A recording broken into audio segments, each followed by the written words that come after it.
Good morning. Welcome to Ask Andy. This is a daily podcast about personal injury practice in Philadelphia, Pennsylvania. I'm Andrew Neuwirth. This podcast is sponsored by my law firm, Neuwirth Law Office, King of Prussia, Pennsylvania. We're in the suburbs of Philadelphia. You can reach me at 267-353-1735 or my office, 215-259-3687. So I wanted to talk to you today about motorcycle accidents caused by your local city. So I handle a fair amount of motorcycle accidents, and I handle a fair amount of kind of pothole-caused injuries, and oftentimes they come together with, obviously, expected bad results.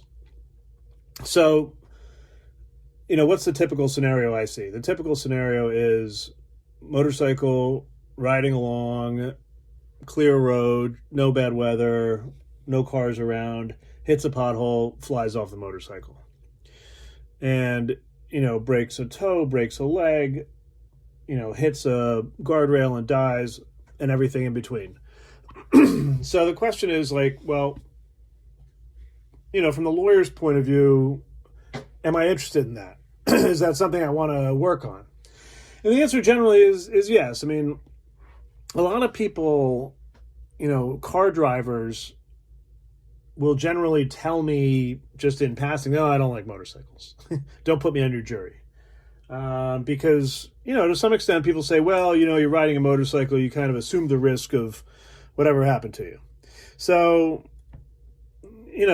one, that's not what the law says, but that may be what the average person thinks.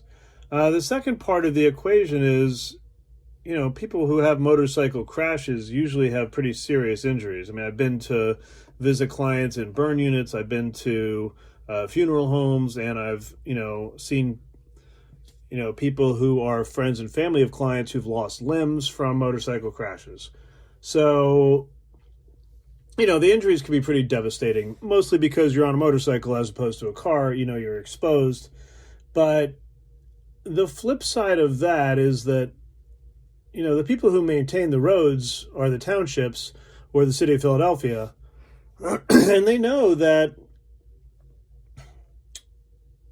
motorcycles are going to be on these roads. So, is the motorcycle responsible for the road condition? No. Is the motorcycle responsible for being careful about the roadways? Yeah, there's some responsibility placed on the motorcycle rider.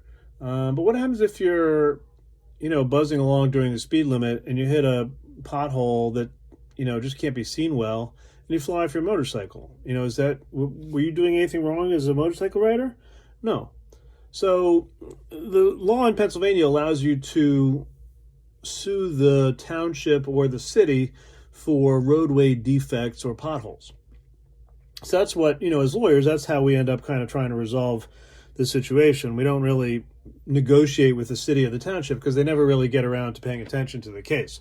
So those cases go into suit, and the inside kind of baseball part of what happens is that the city has a few defenses. The city has to be on notice that there was a pothole there. So let's say you want to sue Upper Darby or Norristown or the city of Philadelphia. Those areas have to be on notice. Now, it doesn't have to be written notice. It just has to be constructive notice. So Neuwirth should have known is kind of the standard I use.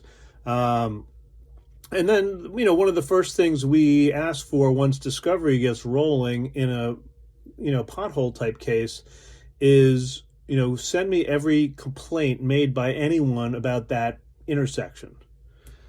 And inevitably, there may not have been a specific complaint about that particular pothole, but, you can pretty much show that there were complaints about the area or that there were city personnel passing through the area.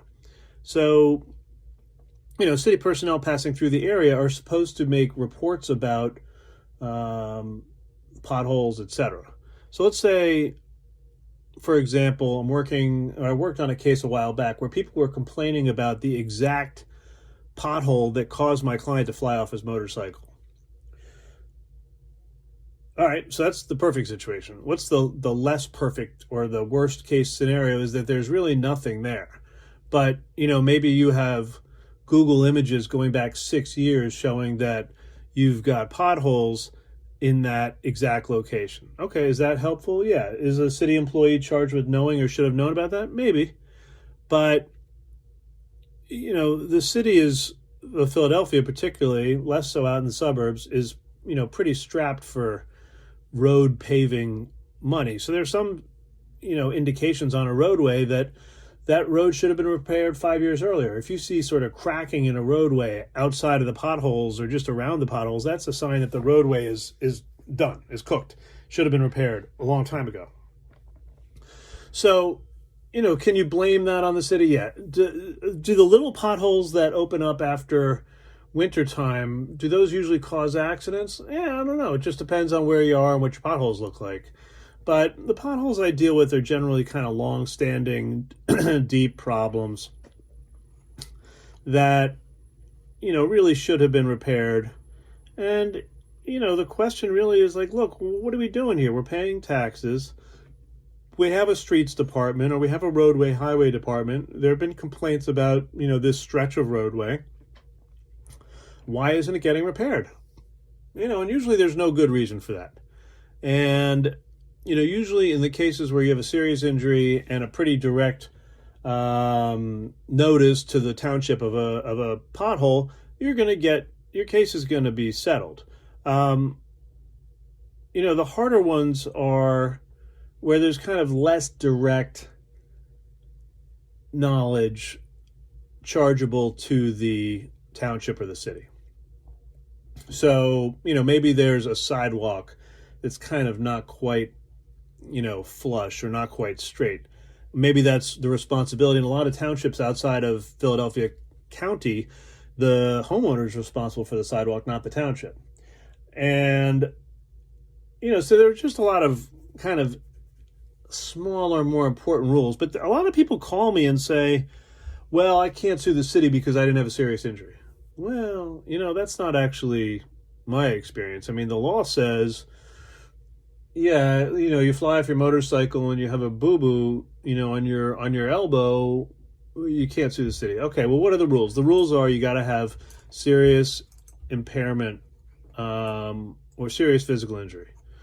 All right, well, can your average person do that? Can your average person prove that? Maybe not, but can I as a lawyer? Yeah, probably. Because I've read the cases and I can tell you what the cases say. And a lot of times it's just, scarring. Permanent scarring is enough to surpass that hurdle. So, obviously, a broken toe is enough. Road rash is enough. There are a lot of things that are scarring. That's easy enough. So it's like, you got to talk to a lawyer. You got to run your cases by a lawyer. You got to ask someone, what does the law really expect? When the law says serious physical injury, that's a pretty nebulous or mushy term. So, look, you fly off your motorcycle, you have a boo-boo on your elbow. Is that enough? No, I don't think so. Like, why would you bother pursuing that case? What about you fly off your motorcycle, you break a toe? Is that enough? I'll tell you, I settled a case a couple of years ago for $100,000 for that. Now I have to give you the usual sort of shtick about past performance is not a predictor of future results. But why'd that case settle? Well, it settled because, I had actual notice that the pothole was a problem. My guy flew off. He was in the burn unit. He ended up recovering from his burns, and he had a broken toe, and the toe wasn't going to work. So, that it is what it is. Is it serious physical injury if your toe doesn't work? I think so. He thought so. He couldn't ride his motorcycle anymore.